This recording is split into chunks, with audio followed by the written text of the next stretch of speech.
Greetings, traveler. Allow me to take you on an adventure. I'm 30 years old, and I've been playing video games my entire life. I was raised on old school shooters. Some of my earliest memories are of Quake 1. One of my formative memories is of this bit in Quake's very first level. There's a bridge, and you're supposed to cross the bridge and go into the next room. But what's beneath the bridge? Water. Grab me sludge brown Quake water. Sure, objectively speaking, this is about like a 3-foot drop into a puddle, but to my baby brain, this was the end of the world. The burnt and frayed edges of a map, beyond which was terra incognita. I remember when I fell off into this water for the first time, I felt genuine existential panic. I felt cosmic horror before I knew what cosmic horror was.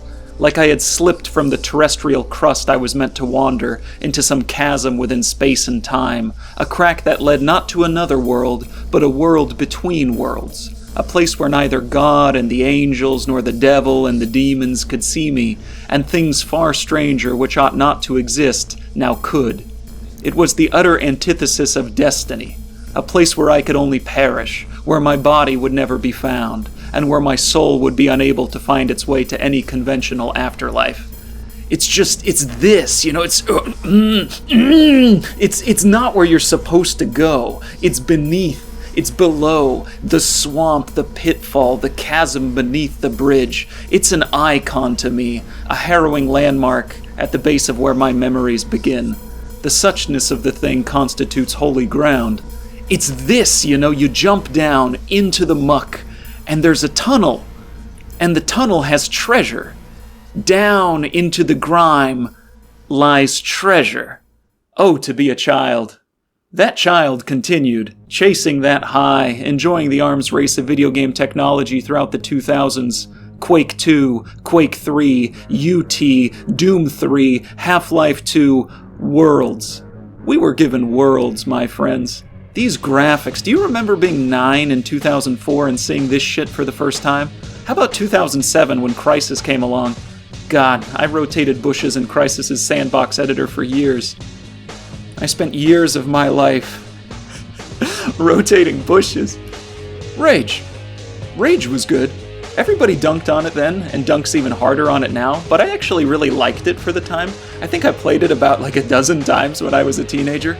Different ammo types, playing some 5-finger fillet to hustle up some quick cash before you buy some bladed boomerangs, get in your hot rod, hit the road, and blast some mutant thugs. Rage 1 is underappreciated. Yeah, I won't say I said it, because that would be redundant. Around this time, I started reading H.P. Lovecraft. For my birthday, my sister got me H.P. Lovecraft The Complete Fiction. I believe it was my 17th. This will come up later. Anyways, I continued to chase that first-person shooter high into my early adulthood, where I, as someone who was raised as a kid on Doom and Quake, later found my balls playing Doom 3, then lamented the stagnation of the Call of Duty years, I eventually got the unparalleled payoff of a lifetime. Doom 2016.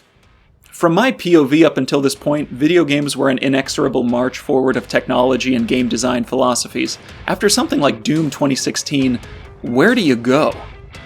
Back, apparently. Enter DUSK. I remember seeing the trailer and swaffording so goddamn hard. I've played countless games in my life, but DUSK is one of my favorite, if not my favorite, game of all time.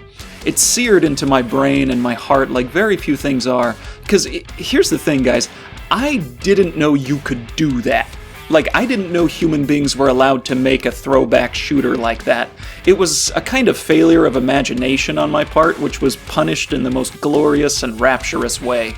Sure, today boomer shooters are a dime a dozen, but for me, for this little boy, DUSK was the first. The retro graphics, the old school movement and shooting controls, key hunting, secrets, power-ups, the unmistakable pre-2000 sensibility of being playful, and even silly at times, while also being genuinely dark, scary, and disturbing. And above everything else, there's the music. Andy Hulschmann's chunk is the very heart and soul of DUSK.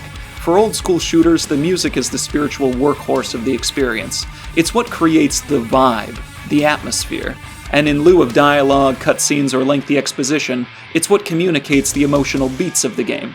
To this end, Andy Hulschmann created what I consider to be an objective perfection of the soundtrack in a boomer shooter. It oscillates between two modes. During combat, it's badass, driving, and intense. It's the kind of music that lets you walk into a death-trap slaughter map with 1 health and 2 shotgun shells and feel like you can overcome. If these kind of riffs are with us, who could be against us?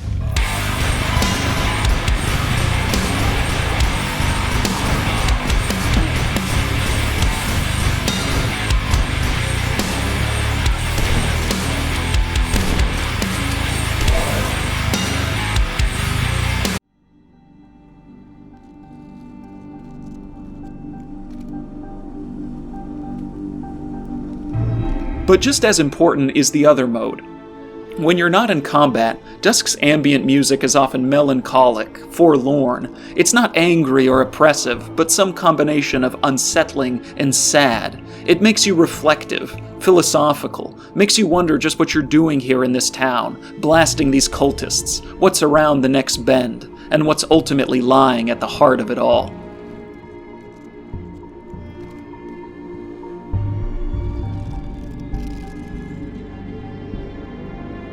This is where I want to start digging into the core of this video, which is an unbridled exaltation of how DUSK leverages its medium to achieve what I consider to be the single greatest exploration of Lovecraftian cosmic horror in all of fiction. As a throwback shooter, it doesn't quite have a story. There's no big intro cutscene, no voiced protagonist, no journal or mission log, no real characters with tangible motivations. Instead, it luxuriates in this kind of atmospheric impressionism birthed through the marriage of music, abstract graphics, level geometry, and the suggestive jungle of eerie and awful associations that bubble up from the cauldron of their intermixing. The experience of going through DUSK floored me.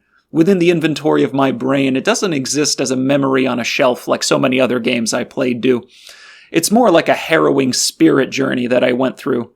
Now, I've never taken any psychedelics, so I can't speak with honesty on what that feels like, but DUSK truly made me feel like I took something unpleasant, something that made me see things that I can now never unsee. It was a harrowing spirit journey through the netherworld, a primal fever dream ayahuasca trip shamaned by Pyramid Head and company. But first, in order for what I'm about to say to make sense, we need to talk about H.P. Lovecraft. If you clicked on this video, you almost certainly know about H.P., even if it's just passingly through cultural osmosis. But in the very unlikely event you are not yet initiated, I have the honor to bring you up to speed. Man, it's crazy to imagine a person who doesn't know Lovecraft. Hello. Histvorkian Pleasedontsuemeimpoor Lovecraft was conceived in the somniophagic dream pools of Yuggoth during the superior conjunction event of the 7 hidden spheres, which we know as August 20th, 1890. Through the transpositional induction of his fabricators, he was inflicted upon the earth under the guise of a human infant. Upon our tender sphere, he waxed for 1 outer month, which translates to about 46 Terran years, injecting foreign tentacles into the structure of human intersubjectivity through the exploitation of our language and writing systems. Through poems, essays, and short stories, all fiction of course, Willikers, he was a cheeky boy, he completed his mission, impregnating the fabric of our reality with a seed from the beyond, which, like a virus or mold, spreads within our civilization even today, making minds go off and wearing thin the walls within which our souls are meant to abide. Until one day, that work will be complete. The misleading of man will reach a critical mass, and upon that fateful day, perhaps in a month, perhaps in a millennia, too great a weight will be upon the sallow fabric of our intersubjective dimension, and that veil shall tear, and what lies beyond shall give us new ways to live, and learn, and dance, and kill. What Lovecraft is most well known for is cosmic horror, a kind of science fiction that is pessimistic, for lack of a better word. It's basically a full frontal assault on anthropocentrism. The whole idea is that humanity is a very tiny fish in a very big ocean. Many of his stories involve alien gods or civilizations that utterly dwarf humanity in a variety of ways. Physically, temporally, intellectually, psychically, dimensionally. My favorite quote from old HP is the line, "What has risen may sink, and what has sunk may rise." There are forces infinitely greater than us, which have been around for infinitely longer periods of time, and will continue for infinitely longer after humanity has gone extinct. These forces may not even be malicious necessarily, but indifferent through the sheer categorical difference of scale. Think about how you see a spoida and you squish it. The spoida didn't hurt you. The spoida can't hurt you. The spoida is utterly powerless to harm you in any way. But it's this weird little thing that crossed your path, and something inside your brain preferred if it wasn't there, so you squashed it. Dispassionately, unphilosophically, and without remorse. In Lovecraft's world, we are the spoida. In this context, another theme that emerges from cosmic horror is a kind of cosmic Ludditism. Against the true scale of our cosmos, progress is a red herring. There will be no transcendent empowerment through intellectual inquiry, technology, or our endless human striving to want to know the truth. The further we probe out of our pond-water droplet of space and time, the more inexorably will the little spoida of humanity be drawn into the view of the true eldritch powers which people the infinite void.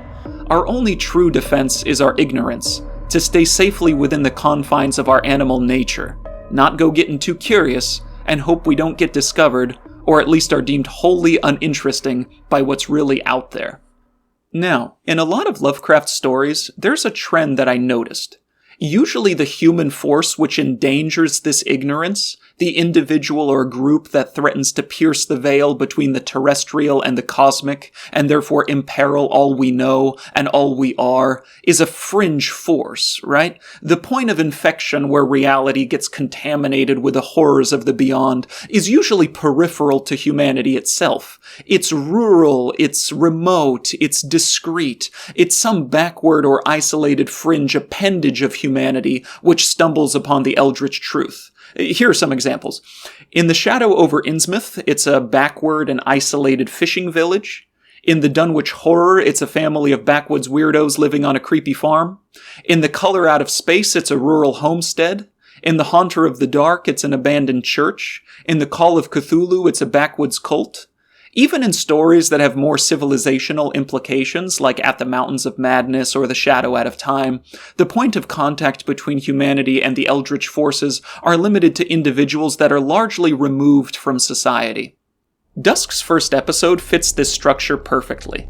It's got this real Texas Chainsaw Massacre vibe. You're in the backwoods, the boonies, the sticks. You're trudging through cornfields and rusted barns, blasting Leatherfaces, scarecrows, and KKK members with good old buckshot and hunting rifles. It's clear right off the bat that something deeper is going on. Something below is calling us.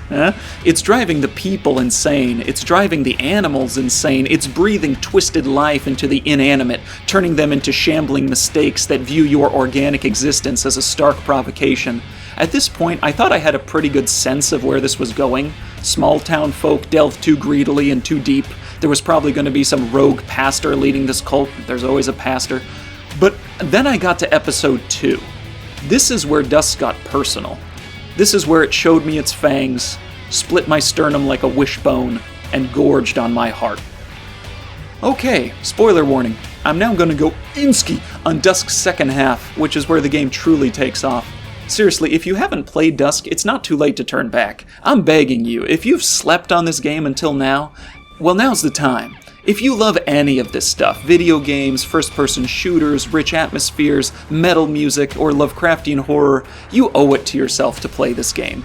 And play it right. Play it alone, in the dark, with headphones. Give your senses this gift, and your mind this curse. Okay? Okay. Dusk masters Lovecraftian horror through how it handles two elements: the human element and the eldritch element. Let's talk about the human element first. You know how I said episode 1 has that remote, rural, backwoods vibe to it? I thought the game was going to be 3 episodes of that, but as the game went on, I started noticing things. Soldiers, doctors, industrial workers, cameras and turrets, fences, shipping containers. This was a level of industrialism that a backwoods cult couldn't create itself. Something bigger is involved here. Then I got to E2M4, the Infernal Machine. God, man, this level is like a coming to life of one of my childhood nightmares. As a kid, I would have dreams of environments exactly like this. encased in metal, knee-deep in blood, beset by fire and serrated steel. Yet what crowns the terror of this charnel house is the knowledge that this place was built, constructed, architected by human hands for the most inhuman of purposes. Hell always existed. It's natural in a sense. Even in its darkness, it is ennobled by being part of God's cosmic design. There's a wholesomeness to the brimstone, a sense of destiny to going there, a knowledge that the burning of your sinful soul is testament to the fact that all is indeed right with the world. Here, even the warmth of hell has been succeeded by the frigidity of an industrialized slaughterhouse. There's no rock or earth upon which to curl up and die, just rusted metal and mechanisms churning with unholy intent. And here you are within it, a terrified rat in the coldest of mazes, just some flesh caught in this big, broken machine. You'd almost find happiness in slavery. And all of this keeps going. Science facilities, skyscrapers, nuclear reactors. My eyes were opening. This is the soul-grinding triumph of how DUSK handles the human element. This is where DUSK becomes more Lovecraft than Lovecraft. He said the thing! Oh, he said the thing! HP is my favorite American author, and by a very wide margin. But I always noticed a faint strand of uncharacteristic optimism in his work. Human civilization is always there. Something worth fighting for, something to be preserved, to be kept safe, to be kept innocent, something whose integrity is jeopardized by cosmic knowledge and its shepherds who stalk the fringes of society. DUSK takes the don't look up vibe of Lovecraft's work and pushes it to transcendent, downright traumatic levels by moving the point of communion from the fringe to the center. Whatever eldritch entity is at the root of these horrors, what it's communing with is not some back-asswards, ramshackle, slapdash gaggle of toothless hillbillies. The infection isn't contained at the fringes anymore. It has reached the heart of civilization. Trying to appease this unholy force, trying to widen the tear in the veil between our reality and the awful beyond, is not a backwater cult, but the innermost institutions that comprise our society. Government, corporate, military. The horror of this realization left an indelible mark on me. It's kind of like that escalation you sometimes see in thriller movies, where at first you're just worried about the established criminals or bad guys, but then you later learn that the cops and the politicians are crooked too, and it's this kind of who can you trust conspiratorial panic. But here it's blasted to cosmic existential levels. The longer DUSK goes on, the more you feel there isn't a society left to save. There's no limb to amputate. The infection of reality has gone terminal. The eldritch evil has not co-opted a person or community who has failed, neglected, or left behind by society. It co-opted society itself. Our best and brightest are in bed with the unholiest master you can imagine. The high priests of the apocalypse wear lab coats. The thralls of the end times wear gas masks and military fatigues. The altars of the new faith are hewn not in stone, but in concrete and barbed wire. The very apex of our civilization is the doorway through which the tentacles of the beyond come wriggling. All fiction, of course. Now, if this is all that DUSK did, it would have still succeeded in creasing my cranberries, placing them in my breast pocket, playfully slapping my cheek, and sending me home with a jar of mayonnaise, but we still need to talk about the second element.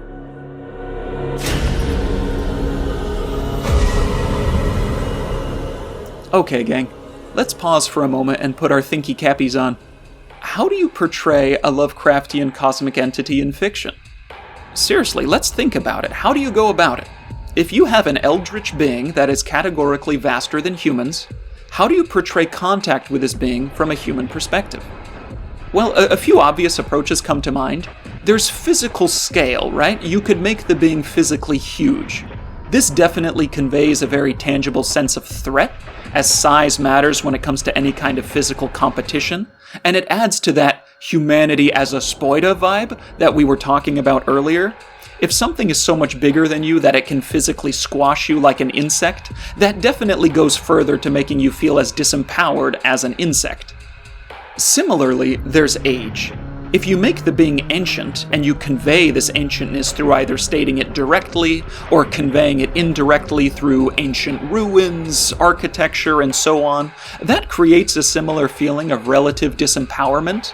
If a consciousness is far older than you, it stands to reason it is far wiser, far cleverer, likely wielding technology or knowledge so superior to our own that it renders any sense of resistance futile.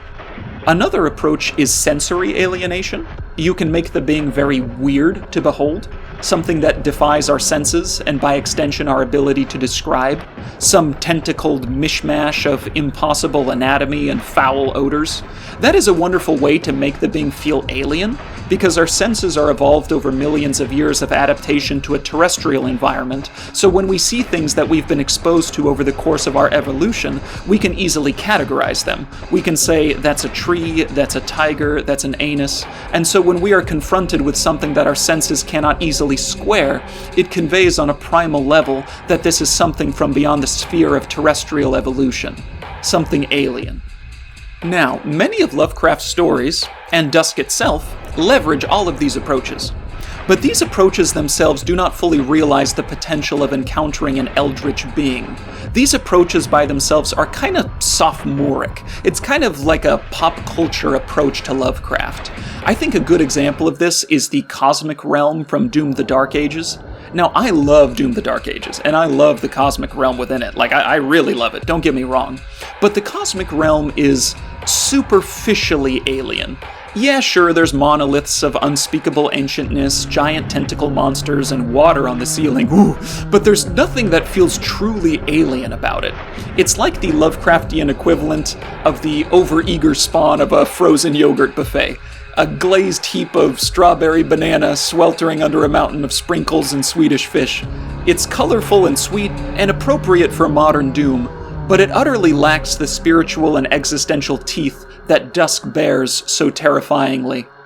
Time and space are dimensions we understand, so when you extrude things like age, size, and shape, you are extruding something that is still nestled within our understanding. If you leave it there, you are demoting the eldritch being to a creature that exists within our reality. And that's not how the eldritch deserves to be treated. Lovecraftian beings are not kaiju monsters. They're not Godzilla. They should not just inhabit the environment, sharing the same dimensions with you, like a dragon or a werewolf or some other conventional monster. So how do we do them justice? One approach lies in Lovecraft's work itself. HP has many long, dense, and comprehensive stories, but in my opinion, the work where he most effectively and provocatively explores the concept of humanity coming into contact with an eldritch force is the fleeting one-page fragment Nyarlathotep. Total coincidence, of course. This has no connection to Dusk. Yik-yik. Yik-yik. Ja. Shub-nigurath kutulufatan fungluin kalnaf. In Nyarlathotep, there are no tentacles, no skyscraping monstrosities. Instead, there's something far more effective. Confusion. It's in the very first line. I do not recall distinctly when it began. The seasons are all screwed up. A green moon is casually referred to. The main character enters a building in his city, and upon leaving it finds the paved streets overgrown with grass. Dusk takes this approach. You know how I mentioned earlier that E2M4, the infernal machine, shivered my timbers? Well, the part of the level that unsettled me the most wasn't the gore-choked sluiceways, the machinery that threatened to crush me to a pulp, or the bladed fans swinging inexhaustibly. It was this door. Look at it. It's a wooden door frame lifted straight from a house. It has no place in this horrible industrial slaughterhouse. And then at the end of the level, you get this. The Escher labs beyond make even less sense, and the Erebus reactor beyond even less than that. Just as Dusk stabs you with the horror of beholding how your entire civilization is ensnared in evil's grip, it injects you with a deeper horror. The further you go, the more you realize these environments are no longer being crafted by human hands, no matter how insane. Look at the bizarre geometry of the Babel Skylab, or the pseudo-military cathedral of occult industrialism in Blood and Bone. Did anybody build these locations? And if so, where? Where the hell are we? And by the time you get to episode 3, The Nameless City, all bets, and all guesses to place bets, and all shreds of sanity that might guess are off.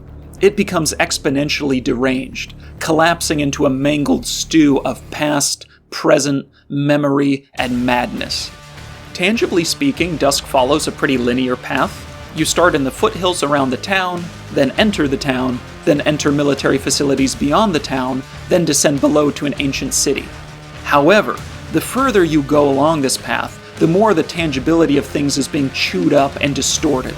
And the abstract graphics and level geometry serve this approach so well, not only because the level of abstraction prods your imagination to make all these dreadful associations that are more impactful than a definite image, but also because there was a level of abstraction from the very beginning. You start thinking back. Did any of these environments make sense? Was I ever sane? Was humanity ever free? Have we been here the whole time? Objectivity has become an unreliable narrator. This is the venerable justice Dusk does to cosmic horror. The further you go, the less sense anything makes. At some point, things stop making sense entirely, and in retrospect, it's impossible to state with certainty at what point the threshold was crossed. This is the most beautiful way I have ever seen the experience of coming into contact with an eldritch entity be explored. You don't face it. You don't encounter it. You do not see the eldritch being because the being is not within your reality. It is something beyond your reality, and therefore your reality is a partition that exists between you and the being. And what you see is the destruction of that partition. Your dimension is being subsumed. What you bear witness to is the progressing mastication and digestion of your reality. And what are you doing amid all this? Running around, scrounging for shotgun shells and health pickups? Look at you. You're adorable.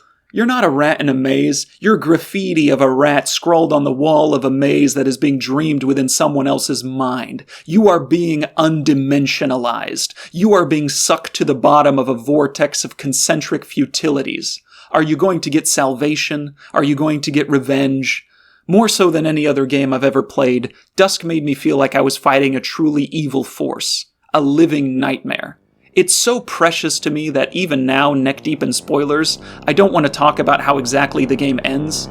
But as the sun dims and cools, and memories dry and crumble, at a certain point, all you can do is run.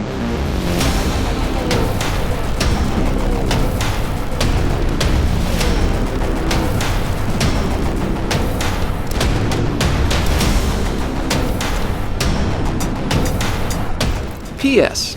In terms of works of fiction that explore both this meta-Lovecraftian subversion of having the esteemed pinnacle of the society being the point of communion with an eldritch power, and reality becoming confused upon the initiation of that contact, there's another supremely honorable mention. Brutbun.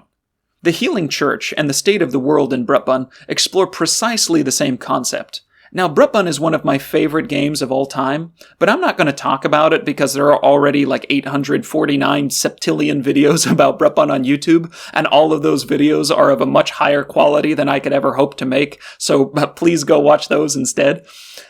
Furthermore, Dusk left an infinitely more raw impression on me than Bloodborne did.